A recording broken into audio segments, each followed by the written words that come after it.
In radiology, the most dangerous cases aren't the ones with massive tumors or obvious collapses. The most dangerous cases are the ghosts, pathologies that are present on the screen, but invisible to the untrained eye. Today, we are hunting the most elusive ghost of all, the early interstitial pattern. Look at this scan. To a junior resident, it looks more or less clear. But the patient has exertional dyspnea and a dry cough. The ghost is here, hiding in the periphery. We call it hidden because it doesn't shout, it whispers. It mimics the normal texture of the lung until it's too late. The investigation, the 3 clues. To catch this ghost, we need 3 specific clues. The faint veil, early ground glass, it's not a solid opacity. It's like looking through a thin fog. If you can still see the vessels through it, the ghost is just starting to manifest. Is it diffuse? Or is it basal and subpleural? That distinction is your first fingerprint. The spider web, fine reticulation, look at the very edges of the pleura.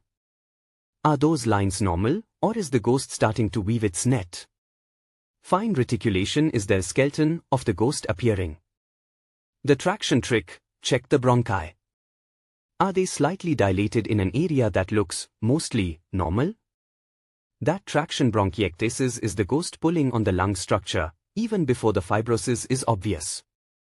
The reveal, the diagnosis. Once you find these clues, the ghost takes a name. If it's basal and subpleural, it's usual interstitial pneumonia.